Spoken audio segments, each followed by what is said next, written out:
मैं ये बात मुक़्तदर आला इदारों तक पहुँचाना चाहता हूँ, आपके मकामी इंतज़ामिया तक पहुँचाना चाहता हूँ। ये जो हमारे महल्ले के अंदर अभी होता रहा दरियाई कटाव की जद में है, आप भी देख रहे हैं, सब देख रहे हैं। तो मैं आज इस अजीम आज के इस दूसरे मुहर्रम के मजलिस के हवाले से एहया टीवी के ज़रिए मुक़्तदर इदारों तक ये पैगाम पहुँचाना चाहूँगा कि देखो हमारे इलाके में इस वक्त एक इलाका दरियाई कटाव के जद में इस वक्त मौजूद है। वहाँ की दरख्तें उखाड़ दी गई है, वहाँ की फसलें उखाड़ दी गई है, घरों के नज़दीक पहुँच चुके हैं। कहाँ है गंबा का इंतजामिया? कहाँ है जो अपने आप को ऐसी कहलाता है? कहाँ है जैसी? कहाँ है मुक़्तदर आला वो लोग जो इस वक्त मोहल्ला वाले अपने जायदाद से महरूम हो रहे हैं और समरदार दरख्तों से महरूम हो रहे हैं, खड़ी फसलों से महरूम हो रहे हैं। अभी उनके घर खतरे तक पहुंच चुके हैं।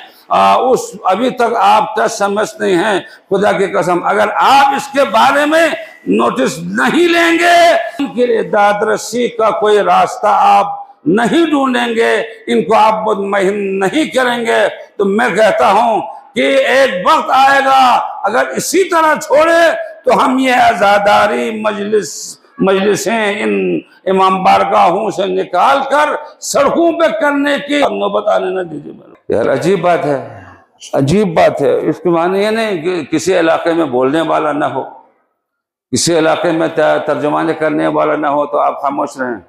कहाँ है आप? क्यों सोए हुए हैं? कहते हैं अभी तक कोई आया ही नहीं उधर, अभी तक किसी ने देखा ही नहीं। कुछ दिनों के बाद मैंने देखा, कुछ दिनों के बाद ये एयरपोर्ट तक चला जाएगा, आपकी तरफ भी खतरा होगा। लिहाजा इस होश के नाखून ले ले, होश के नाखून ले ले। इस मजलिस के वसातत से जहां जहां हमारी आवाज पहुंचेगी उन सब से हमारी गुजारिश भी है कि आए इस आवाम को मुतमईन करें, उनके जो नुकसानात हो रहे हैं उनका अजाला करने की कोशिश करें।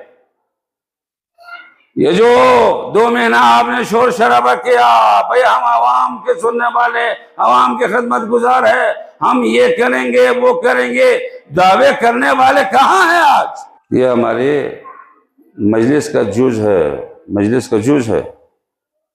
मजलिस मजलिस एक मजलिस का जुज ही है, जहाँ जहाँ जुल्म होता है वहाँ उस जुल्म के खिलाफ बोले, जो अति मजलिस जुज चुके। मोमिन जहाँ परेशान हो फिर परेशानियों दूर ब्याह अति मजलिस को भी जान हो गए। अगर ये इलाके मुश्किलात को दिफा ब्याला ये मजलिस को करामत सोना, अब समझे आप उस वक्त कामयाब मजलिस कर रहे हैं।